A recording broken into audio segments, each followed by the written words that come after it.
Welcome.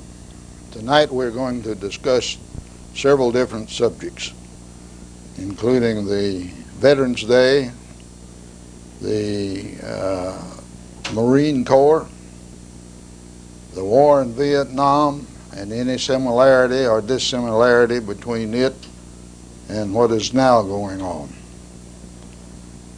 To educate you on these subjects, I have as my guest Tom Cooper from Lexington, Kentucky, a retired trial attorney, and Bobby Travis from here, whom I'm sure each of you know, and if you don't know him, you've heard of him. Thank you very much for having us, Mr. Barrickman. It's my pleasure. Each of these gentlemen served in the Marine Corps. Mr. Cooper served as Lieutenant Colonel in the Vietnam situation. He's full colonel. Full colonel. I'm sorry, a bird colonel in the Vietnam War, and Travis served as a major, both of them in the Marine Corps. Because of my seniority and age, I'm going to outrank each of them tonight.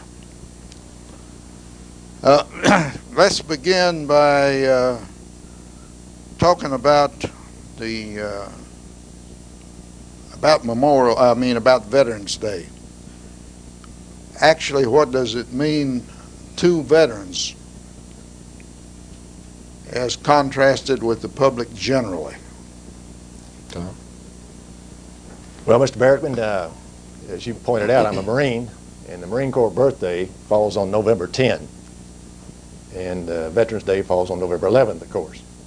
Well, the Marines celebrate so well on November 10 and well into the early hours of November 11th that we're usually nursing a good hangover on Veterans Day.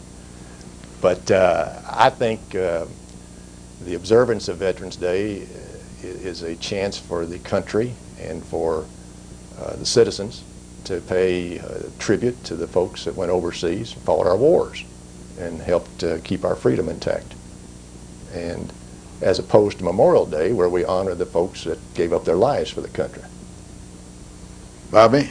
Well, I think it's kind of hard to separate, which we do, but there are really 2 days of the year that we honor our veterans, and one, as Tom has mentioned, is Memorial Day, which is always on May the 30th. And then we have Veterans Day, which used to be known as Armistice Day. It became known as a day in which we honor and in remembrance of all veterans, whether they served overseas or whether they were stationed in the States. Generally speaking, a person doesn't have any control over where they go or basically what they do. And I think it gives a chance for the community and the country to say thank you for your service. We appreciate what you did. Even though Memorial Day is a remembrance of those who lost their lives in our wars, both either in combat or in the line of duty. You will note that this past year I read 99 names of people that were veterans from Barron County that have passed away for one reason or another this past year alone. In addition to that, I had 2 more people come up to me after the parade this year and tell me that I left 2 names off. So we really had 101 people from Barron County that had served our country at one time or another that passed away this past year. The Marine Corps birthday, as Tom has mentioned, always comes on November the 10th. And we make every effort here in Glasgow to have a Veterans Day dinner on that night, and there's always a celebration following the conclusion of that sit-down dinner to remember our Marine Corps and pay homage to our fallen friends that we've known over the years, and to show support for our Marine Corps to make sure it stays healthy and alive and well trained. I think there was an exception on the part of the public generally in how they reacted to Veterans Day this year than in previous years. Of course, because of the war, I'm sure. But generally, and discounting this year, how much do either of you or both of you think that the general public appreciates Veterans Day? It's been my experience, Mr. Barrickman, that Veterans Day is just another holiday. I don't think that it gets quite the attention that Memorial Day does, for instance. Now, I have participated in Major Travis's ceremonies down here on Veterans Day, and I got to say, Glasgow really impresses me, and I know that Veterans Day is stoutly observed in this county, in this city. But in other communities, I'd say Veterans Day just gets a passing mention, if any at all. Well, you're anticipating me in two respects there. I was going to ask you about Lexington, and I think you've answered that. You've also told me about Veterans Day here, which the public generally knows, but even here, I don't think the public generally pays as much attention to Veterans Day as they should. I think they observe a whole lot the same spirit on Veterans Day that you just mentioned, that it's a holiday. Bobby will probably disagree with me about that, but I'm talking about the public generally. I'm not talking about veterans and people who are usually... No, sir, I don't disagree with you at all. I think both of you hit it right on the nose. I've been involved with it around Glasgow, and Glasgow is extremely supportive of what we do. No doubt in my mind about that, and we appreciate everything that everybody does. And there's a world of people involved that causes these 2 days to be special in Glasgow. However, I do see and I have seen peaks and valleys in it. You can go back this year. It was particularly important because of the war that's going on. You can go back to Desert Storm, Desert Shield. We had a parade for the returning 623rd that went to Desert Storm, Desert Shield. That was a larger crowd than normal. We had, you can go back for special events such as we honored all Vietnam veterans, we honored all Korean veterans, all World War II. Those particular times, and a lot of times depending on who the speaker was, you could see the peak and valley about the interest that was paid, those that were paying tribute to our veterans. And I think it comes in bunches, so to speak. Tom, how did you get in the Marine Corps and why? Well, sir, I attended the University of Kentucky, switched to Kentucky in my junior year, and from Xavier University, and therefore I had not been in the ROTC program, and I knew that you had to be 4 years in an ROTC program to get a commission. The draft was in full swing. If you were single and didn't have a family, you knew you were going to be drafted as soon as you got out of college. So I started searching around for the best program where I could get a commission, because I decided if I got to do this, I'd just as soon get a commission.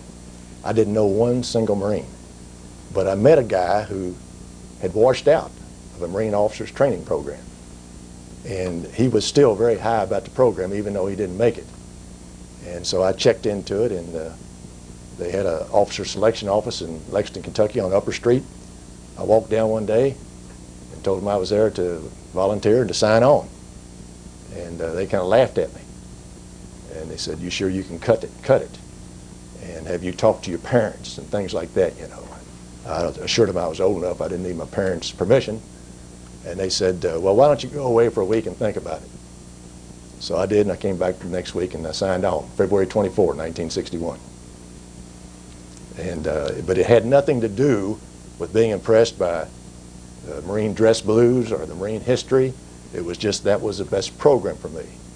And so that summer, between my junior and senior years, I went to Quantico, Virginia for basically officer training course, and spent 12 weeks at Quantico, and then the next year completed my senior year, and when I graduated, I got commissioned with all the ROTC fellows. There were 2 of us Marines, and the rest of them were Army and Air Force ROTC fellows. How did you get in the Marines, Bobby? The only similarity to my story and Tom's is that I went to the same recruiter and the same location in Lexington, Kentucky. I had a brother that had been in the Marine Corps. He had been through the whole program, through the PLC program. He took all 12 weeks of his in one summer, though, whereas usually it's 2 different 6-week periods, and then you go to basic school or you get commissioned after you graduate. I opted to go through the Officer Candidate program, which is after you graduate from college, then you go through the OC program, which was a 12-week program, and then you get commissioned, and then you go to basic school. I can't remember when I didn't want to be in the Marine Corps. My brother had some influence on me. He warned me on many occasions that I should give it very serious consideration. He never once questioned whether I might be able to hack it or not. I questioned myself sometimes about the 4th week I was there, but I'd always wanted to do it, and I just showed up at the house one night and told my mother and father that I'd joined the Marine Corps and I'd be leaving on such and such a date, and neither seemed surprised, so I went in the Marine Corps. I take it each of you have no regrets. It's the best decision I ever made. I wouldn't give anything for the experience I had in the Marine Corps. And the lessons I learned there have stayed with me the rest of my life. Well, I think all of us that have survived that program and some of the things and places that we both have been, I wouldn't trade it for anything, and there's no way that I could duplicate it, going somewhere else or doing something else. It's just part of my life, and it'll be there until I die. It's just an irreplaceable experience. How did the Marine Corps originate? Well, Either one of you, whichever one wants to take Go that ahead, one Tom. on. Let's go to Ton Tavern. Well, the Continental Congress authorized the formation of a Marine Corps, and a couple of recruiters went down to a tavern, Ton Tavern in Philadelphia, a bar, and set up on a whiskey barrel and offered bonuses for people who'd signed up and joined the Corps. That was November 10, 1775. And how did it become a part of the Navy? Well, the original mission of Marines were to serve as sharpshooters in the riggings of ships, so that when they closed with other ships, they would try to pick off the captain, the gunners, etc. And the Marine Corps was a part of the Navy. And then eventually, the Marine Corps became a separate entity, and the Navy kind of griped about that. So a compromise was reached, and the Navy Department consists of the U.S. Navy and the U.S. Marine Corps, two separate entities, but under the Navy Department of the Navy. So the Secretary of the Navy is in charge of the Navy and the Marines, two separate entities. What do you think of that? Well, we think the Navy are pretty good bus drivers. How's that? They get us to where we want to go. We got to have a taxi. They got to get us there somehow. I've always had a very good experience with the Navy. They've always treated, at least the situations I've been on several ships and submarines and that type thing, and I've got all due respect for the things that they do, and they've always been able to get us where we needed to go. There's been some bad situations, I'm sure, along the line, but at the same time, I think the cooperation's pretty good. Well, insofar as where the Marines are assigned in combat, does the Navy make that decision, or who makes that decision?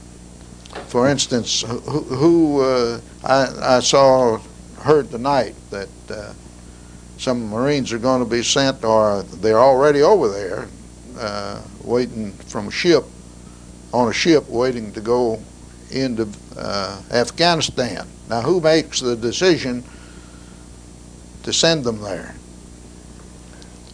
Does You wanna take that, Bob? does the Well- admiral does the admiral do that? Or Well, let's take, for example, World War II. You had Nimitz in World War II, who was really the overall commander, save the Pacific Theater.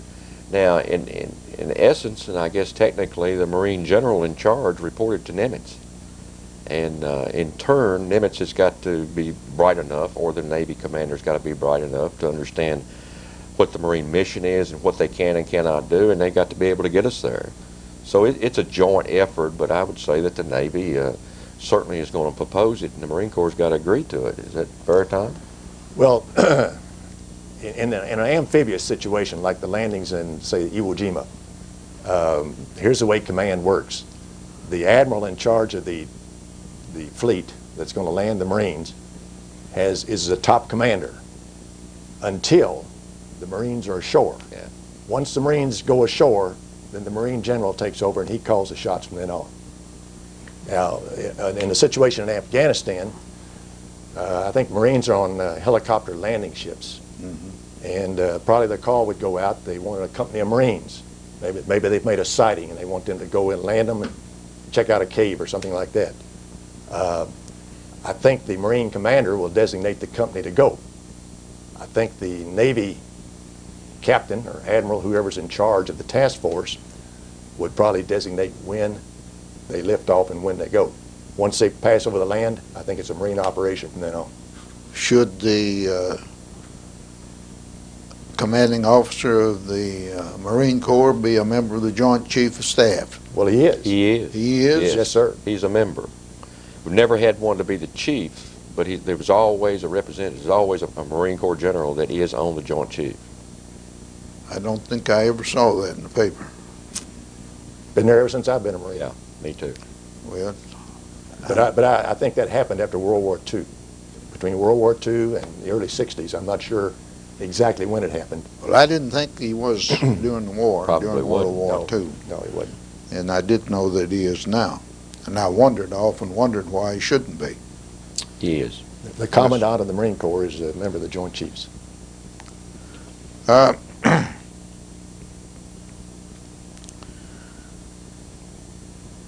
Of course, we hear a lot about the training of the Marine Corps and how tough it is.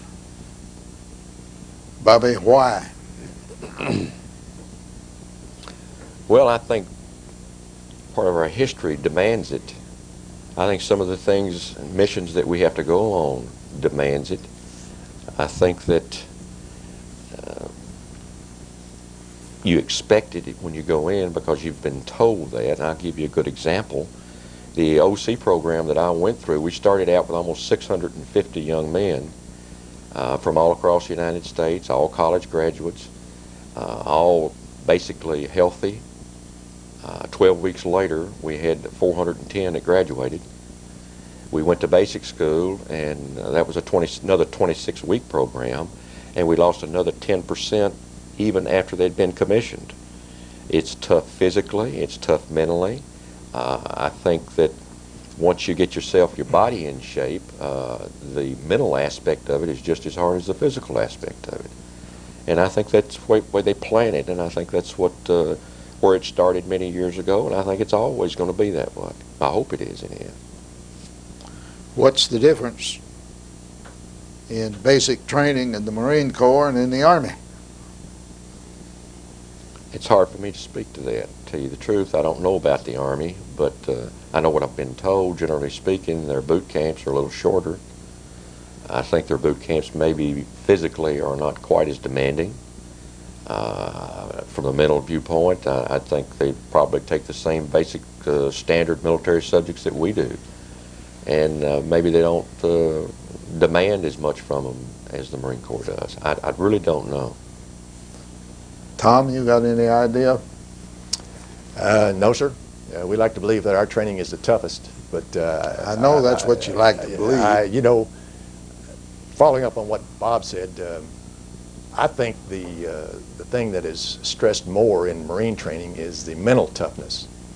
You are harassed from the moment you wake up at 0500 until you turn in at, say, 21:30 in the evening. You are harassed every step of the way. You are maligned, you are called names that you wouldn't believe that you'd put up with, and all of it is to test your mental toughness, to see whether you have the mental toughness to survive it. And I think there's a good reason for that. Most people think it's brutal, but combat is brutal. And combat is physically demanding, but it is mentally taxing as well. And I think that's the Marine Corps tradition, is to prepare a person mentally and physically for combat. Well, you have just covered a major difference between the Army training and the Marine Corps. Of course, I was in the Army during World War II, and I know about the training there. And as far as the mental part of it's concerned, that wasn't stressed nearly as much as I know it is in the Marine Corps. And to be perfectly honest about it, there's some of the things that you all do in the Marine Corps are used to, that if an officer had the men to do that in the Army, he'd face a court. I've been told that several times. That's true. I thought I would get one time, but I didn't. But I had a man that every time he got a chance, he went home to see his sweetheart. This was while we were still in the States. And all of a sudden I was made company commander, and he was AWOL then, and they brought him back AWOL. I brought him back, and the regiment called down and said file charges against him for court-martial, and I said I'm not going to do it. And the old man wanted to know why I wasn't going to do it, and I said I'll take care of it here in the company. So for a week, from 6 to 6, with time off to eat lunch, I had him scrub the motor park. He never went AWOL again, and went on overseas with me. We call that taking care of our own. Well, It's the same thing. but I did get some criticism for that. Sure. But it broke him from going AWOL, and as I said, he went overseas with us and was a good soldier. Well, I think we don't want to leave out certain aspects. I know Tom's been exposed to, and I certainly have too, some of your Army operations. I don't know that there's any better soldiers than Green Berets. You know, that's a tough outfit. They're highly trained, highly motivated. You've got Navy SEALs that are just as tough and strong and smart and bright as anybody in the world. The Air Force has their own group of special operations folks. So, you know, there's advanced training in all the services, and I think they just do a heck of a job, and they've been exposed to some very hazardous training situations, certainly. Well, I think it's what very you want to true. make of it personally is what it comes down to. It's very true that all the services have got some very special They really units, and they're being used in Afghanistan now apparently more than they were used in some previous operations. Let's talk a little bit about the Vietnam War. Both of you saw combat, as I understand. Well, Tom was in a lot of combat. I was in a combat zone most of the time. I was a glorified staff officer most of the time with the front lines that we had to protect. So I would defer the combat to Colonel Cooper here. Well, did you command a regiment? No, sir. I need to correct the record here a little bit. When I was in Vietnam, I had two tours. My first tour was 65, 66. I was a lieutenant. I was a platoon commander. And Quite a difference. then 68, 69, I was like you. I was a company commander. And colonel was just my terminal rank, that's all. But I wasn't a colonel in the 60s, no, sir.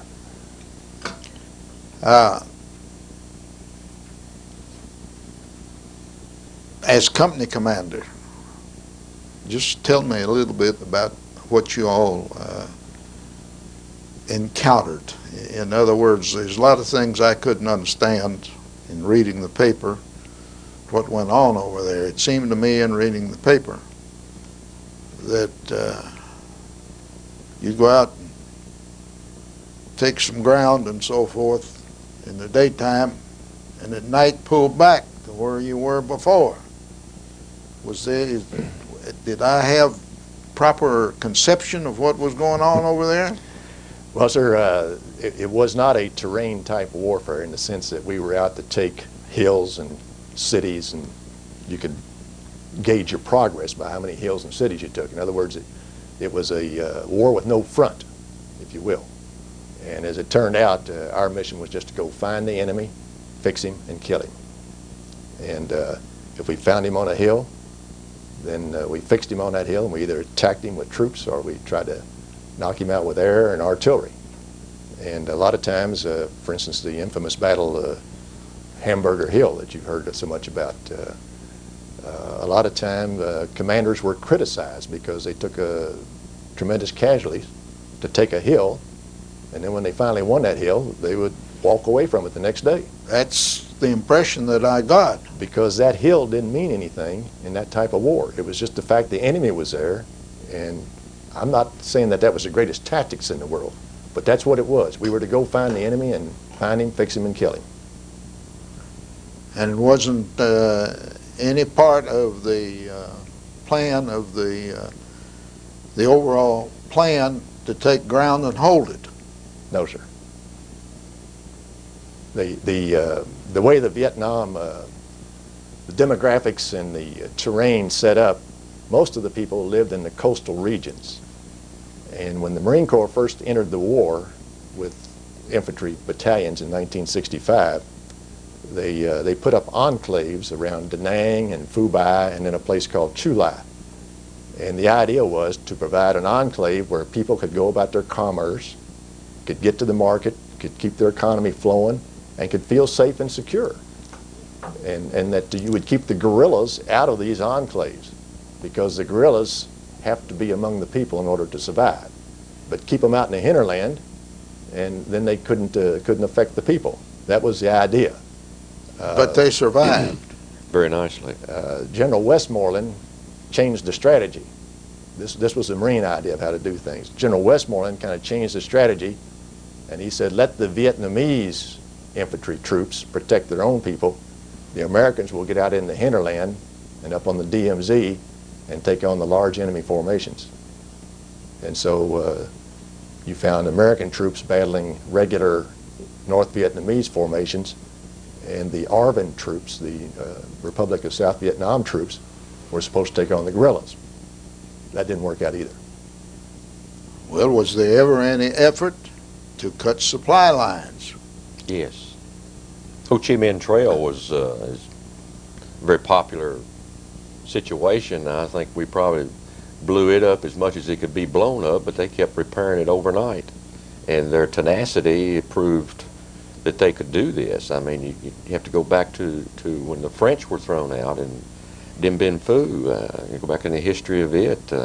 They did everything on bicycles and on their backs and sleds and a wild assortment of things. But they blew up the Ho Chi Minh Trail thousands of times, and it seemed to always get repaired pretty quick when it time. That's right. They kept it operational. Any effort ever made to hold it? You say blow it up. Any effort to put the troops in there and block it? Not American troops. If you remember, there was a lot of political decisions to be made, and one of the decisions made was that we were not to cross borders, Cambodia and Laotian border, and not even across the border into North Vietnam. Yeah, that's what I was going to get. Yeah. So they always had a sanctuary, and that hill I alluded to a while ago, Hamburger Hill. Once the Americans got the better of them and finally took the hill after 7 or 8 days of fighting, the enemy just withdrew across the border to Cambodia, and our troops couldn't pursue them. So these were political decisions. And as you well know from World War II, the best way to have ended that war out there would have been to go after Hanoi. That's right. I was going to ask you.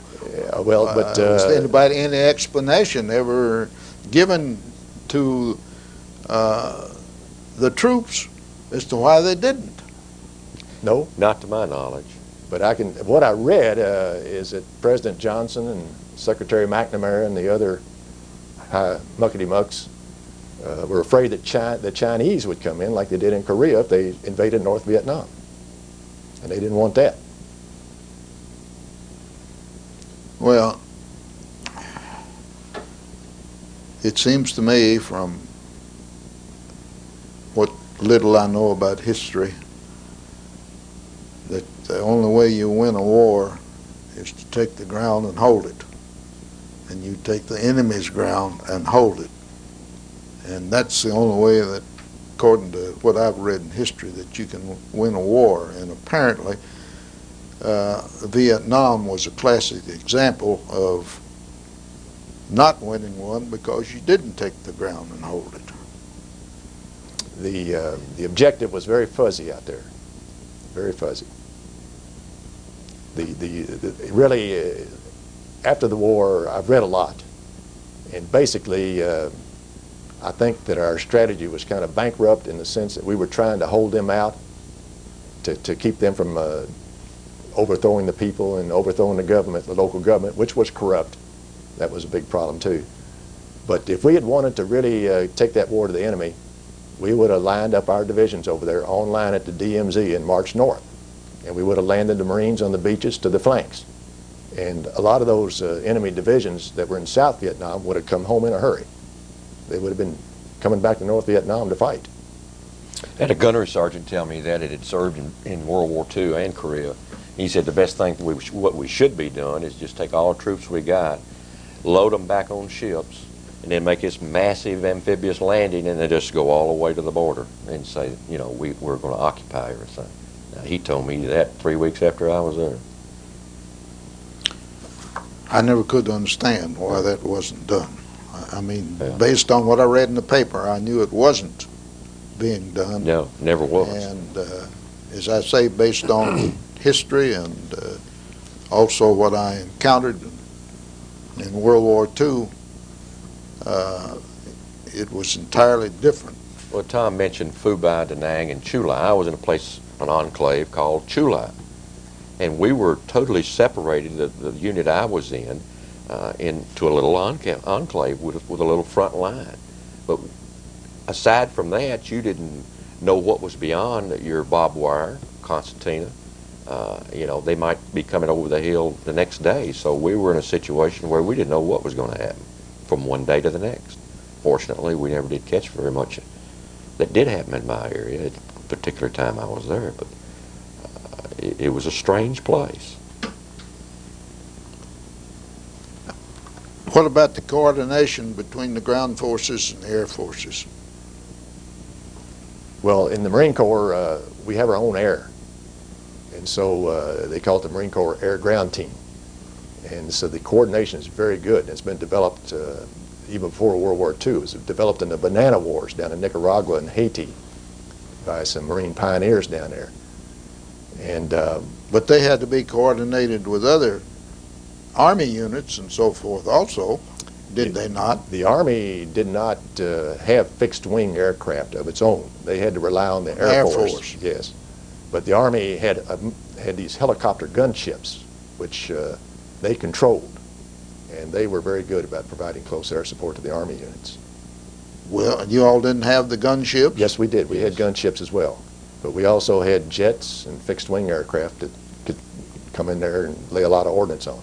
The helicopter gunships were kind of restricted to machine guns and rockets, whereas your fixed-wing aircraft could drop up to 500-pound bombs and more.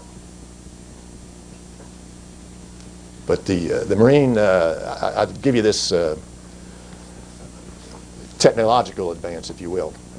When we first went in to Vietnam in 1965, when we went out as a company, we would have Marine aviators with us, with a radio team. It would be an actual jet jockey, a Marine aviator. And if we needed close air support, he would call in the pilots. He had a special radio to talk to him, and he would lay the ordnance right on the target. Well, that was, as you can see, that was a nice way to communicate because you got two pilots talking to each other. But on the other hand, that fellow on the ground would have been a lot better off being in an airplane if we had somebody else that could do the job. Well, the radio communications developed during the war, where the same radio that we used to talk to our platoons and company and battalion, we could talk to the jet jockeys. We could talk with them as well. So my second tour in 68, 69, we did not have aviators on the ground with us. We had squad leaders that could call in airstrikes. And that was a real advance, I thought. I mean, we had squad patrols. They could go out and call in airstrikes and put it right on the target. Well, plus it put that pilot back in the air. Exactly. What was the morale among the troops based on the way the war was being fought? Well, the morale was sky high in 65, 66, but that was the beginning of the war. Just like the morale in the country was pretty good at that time. By 68, 69, the morale of the country was low. And the armed forces has pretty much always reflected what's going on in the citizenry. But I'll say this, my Marines in 1968 and 69 gave me all I could want. They knew that Nixon was drawing down. They knew that they were drawing troops out of Vietnam. They did not want to be the last person killed in Vietnam. But yet, time and time again, they might gripe a lot about things, but when the rounds started popping, when the caps were popped, they stepped up to the plate and delivered. And so I'd have to say the morale was excellent in 68, 69. Well, I can feel the gap of 66 and 67, which is when I was there, and the morale in the areas that I was in, and I was frequently in Da Nang and Phu Bai because we had some detachments up there, and I thought it was high then. But you didn't hear anything about my tour, at least. I did not hear anything about dope or cocaine or even marijuana in the unit I was in. It just was not there. And I don't think that came upon later for some people. But I think for the large majority, those of us that were in that conflict, most of us came back home as World War II, etc. We came back home and finished our educations and got our jobs and started a new career, raised our families, and became regular citizens like everybody else does after a war. There were a few that, did not do that and were unable to for whatever reason. But I think we have that small percentage in every conflict. were there drug problems among the troops? Not when I was there, no, sir. But Yes. there was later on. Yes, sir. I think the bane of the military existence in Vietnam were combat bases. These were bases that were established in the early part of the war and just stayed there year after year.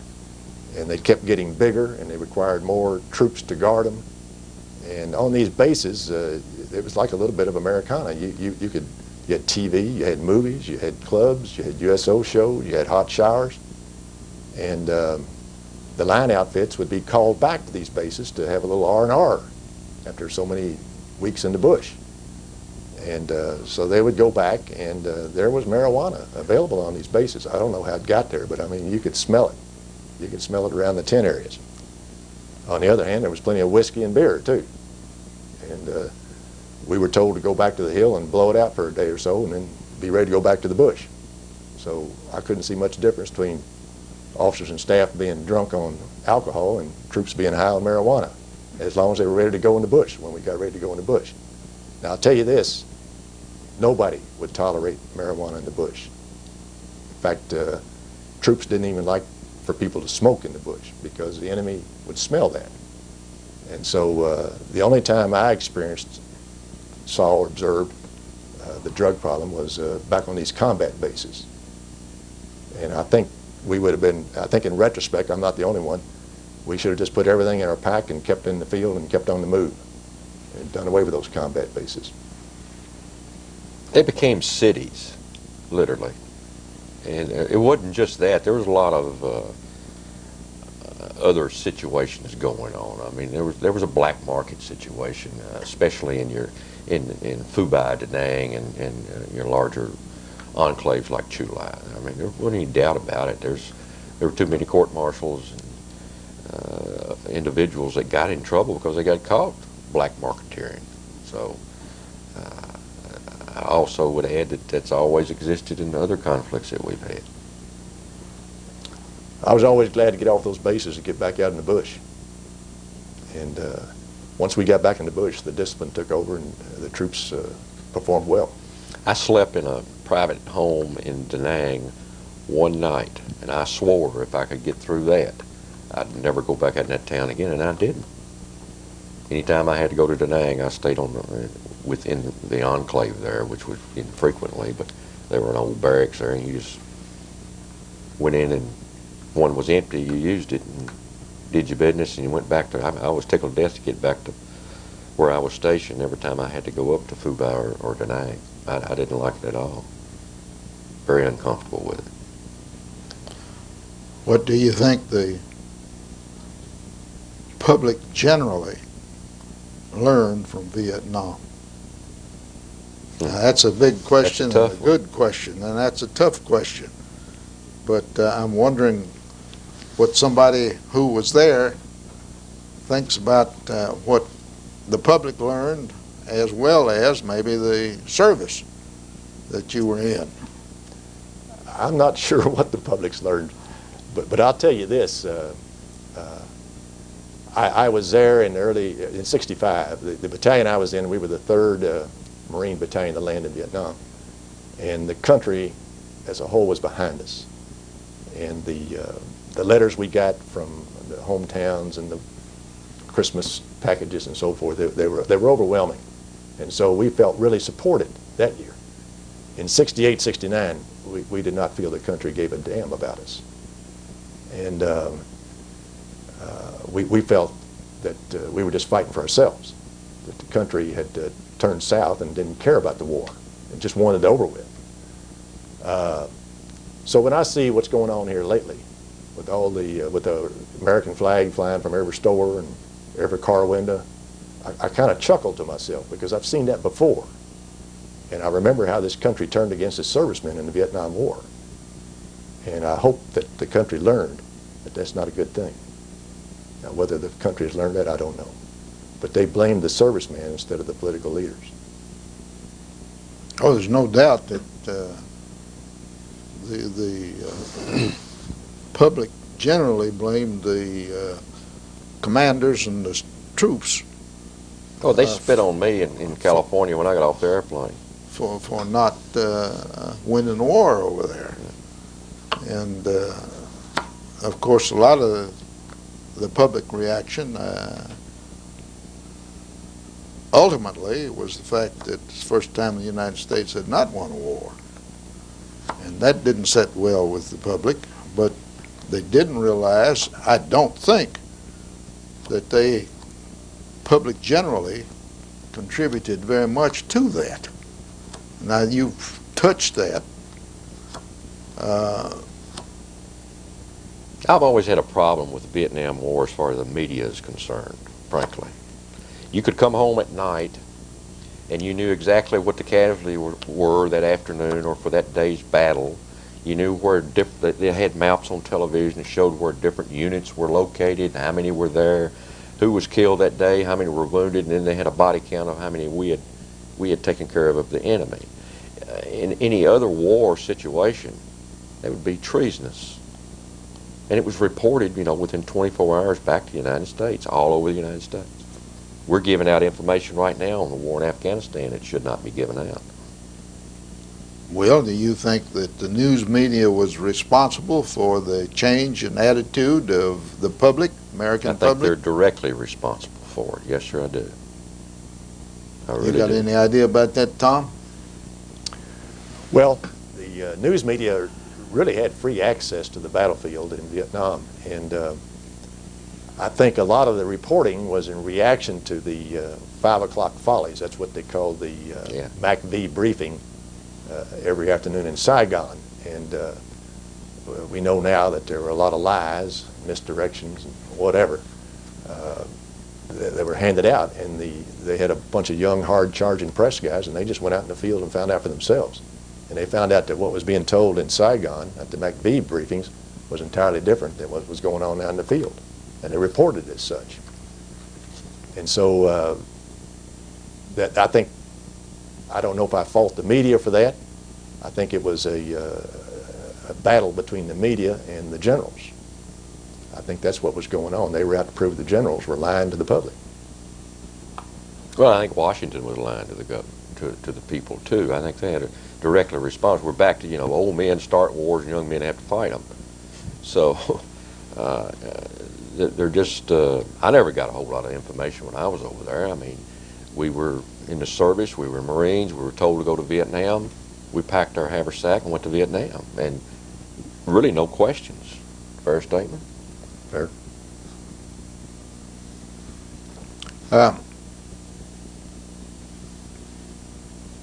Are there any similarities between Vietnam and the present situation in Afghanistan? If so, what? Well, I think what you have in Afghanistan, from what I'm able to read, Mr. Barrickman, is that you have small units operating. You do not have divisions. You do not have regiments of American soldiers, I'm talking about. You have small teams, commandos, if you will, who are being inserted by helicopter or parachute, and they're doing raids, as the best I can understand it. They're going in, they're trying to see if they can find this bin Laden in one of his caves. We have a lot more sophisticated equipment now, and I'm sure that's all that's going on. I'm sure that just our elite forces are involved in this. The problem with elite forces is that they begin to believe all their propaganda. They think they're bulletproof. They think they're 10 foot tall. And if you remember in Somalia, one of our elite forces got into a battle with a bunch of ragtag guerrillas, and they lost 18 men. They were dragging them through the streets. The problem with these elite units is that they're lightly armed, and then they get up against a more numerous enemy who's heavily armed. They're in a lot of trouble.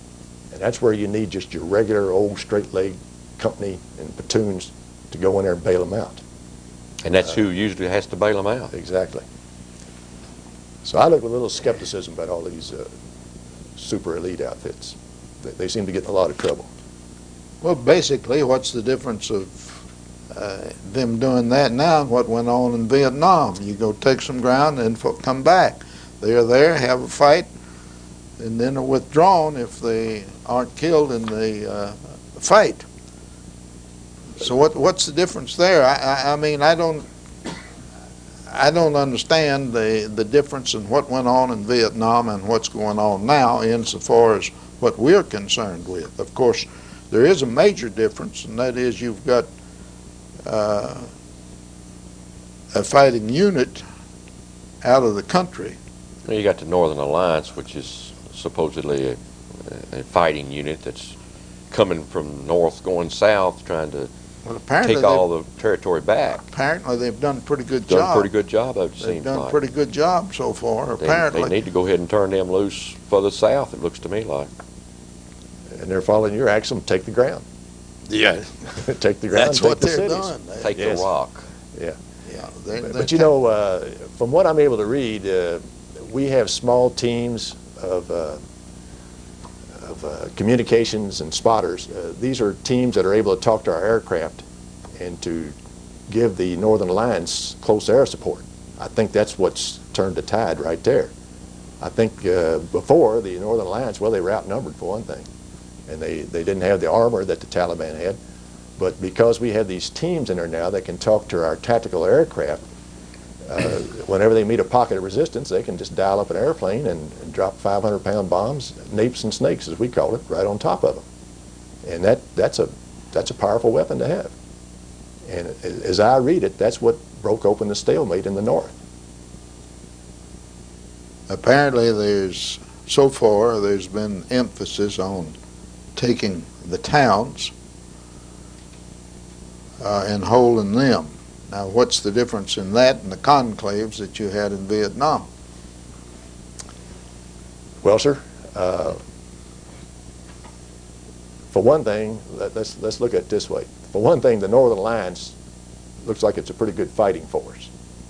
And our allies in Vietnam, the South Vietnamese, as a general rule, were not a good fighting force. So the Northern Alliance is carrying the fight to the enemy, to the Taliban. We have not had to commit troops other than commando teams and these air spotter teams at any great extent from what I've been able to read. So they're doing the job. Afghanistan is not a jungle. It's more desert and mountains than anything. And apparently they're just going right down the road to the next city and taking the next city. The enemy keeps falling back, and that's something I don't understand. They were supposed to be fierce fighters, Why do they keep falling back?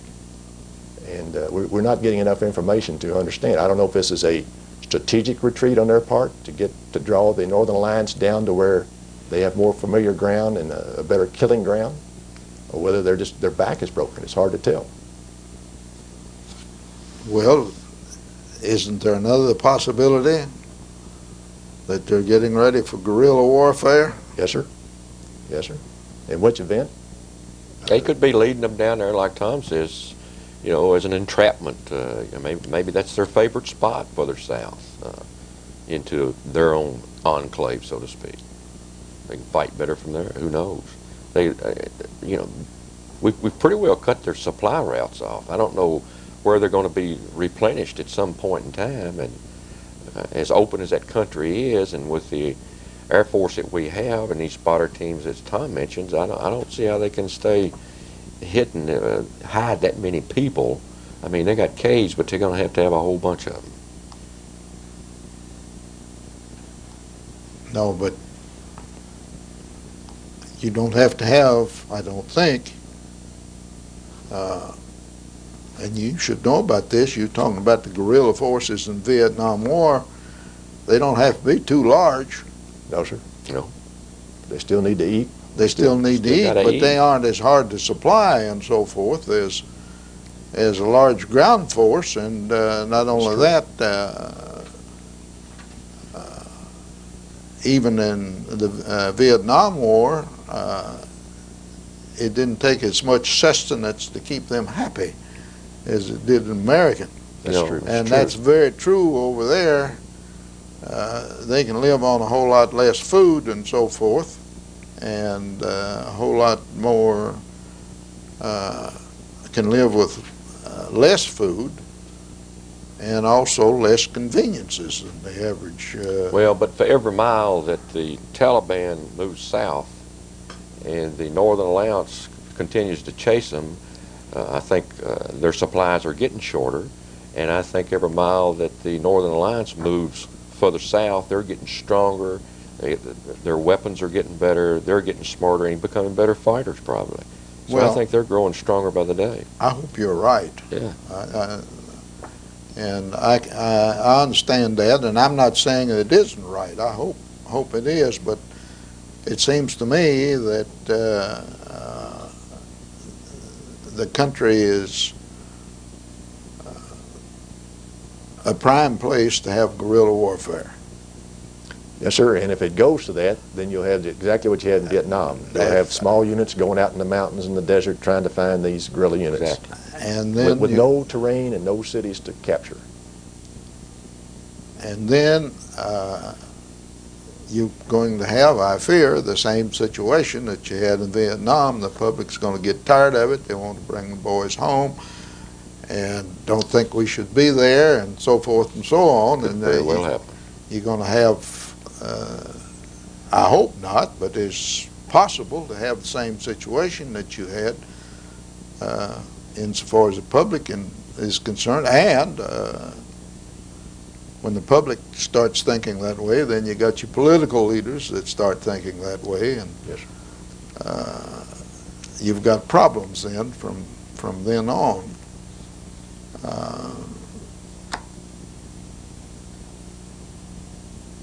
Well, another question I want to ask you. Now, all of the armed services have got women in them. And the Marine Corps got women, so is the Army and the Navy, All and services, all of them, the Air Force. As a former combat man, what do you think of that, Tom? Well, as a question, what would I think about women being in combat units? Yes. Well, sir, there's been a lot of resistance to that. Some of it's been based on the fact that women aren't as physically strong as men, and some of it based upon the fact that just mixing men and women together is going to cause a lot of sparks and may hurt morale and discipline. Personally, I think I saw the Vietnamese, the Viet Cong, had women in their units, and they killed our men. They can shoot a rifle just as good as a man can. And personally, I think it would be good to have women in the combat units if they want to. That may not sound very chivalrous, but after all, it's their country. It's their government. And I know a lot of women are clamoring to be in combat roles. They're flying combat planes for the Navy now. And also the Air Force. And I know that in the Iraqi War, the Persian Gulf War, they were used in more of a support role. But several women were captured over there when they took a wrong turn in a truck. And they were eventually liberated at the end of the war. But if you remember, there was also a woman pilot of a helicopter who was killed on the last day of the war. So, you know, if you're going to be a citizen, then I think that maybe you ought to endure the dangers of being a citizen. And part of that is the obligation of getting out and fighting your wars. So, no, I would have no trouble at all with women being in my unit. Bobby? Well, I pretty much echo what the Colonel said. I've made a couple of pitches on this very subject myself to the professional businesswomen of Glasgow. I've read a lot about it. As we said, we've got combat pilots now that are female. They've certainly carried combat roles. The Israelis have always had females in their ranks. Certainly the Viet Cong did, and they were excellent soldiers. And I think if a lady wants to go out there and mix in the mud with me, why, she's welcome. But she's going to have to be able to pack her sack all the way. So I welcome. Of course, one of the arguments that I have heard and also seen in some of the news media is that the men are going to be too protective of the women, that's the nature of man, and that you get in combat and you have a woman beside you and so forth, and if there happens to be a possible choice of danger or a choice as to which one should do a certain dangerous thing, that it's going to be the man and not the woman, and that from that standpoint they won't carry their weight. Any comments about that? Well, go back to your war, so to speak. The women that fought literally during that war and were spies and carried a very heavy burden, certainly in the resistance efforts in Europe, just did an excellent job. I don't know that very many men hesitated to go ahead and let that lady do her job and whatever her function was. And we can go all the way back to the Civil War with this, because the greatest, best spies that both sides had were women, and they did a lot of fighting. Well, I don't buy the argument either, because for two reasons. The average woman's pretty headstrong, and the average woman is just as apt to protect the man as the man is to protect her. I think you're right. And another reason I don't buy it, and I may hear from people as a result of what I'm about to say, but you get a woman mad, and she's worse and a better fighter, and will kill you quicker than a man will if you really get them mad. And I think history has shown that also. So I agree with you. I have no objection about it. Gentlemen, the time is up. I've enjoyed it. I thank you for coming. I think we covered some subjects that are interesting. Thank you for having us. The public should know about it. Appreciate being here. Thank you. Didn't go fast, didn't it?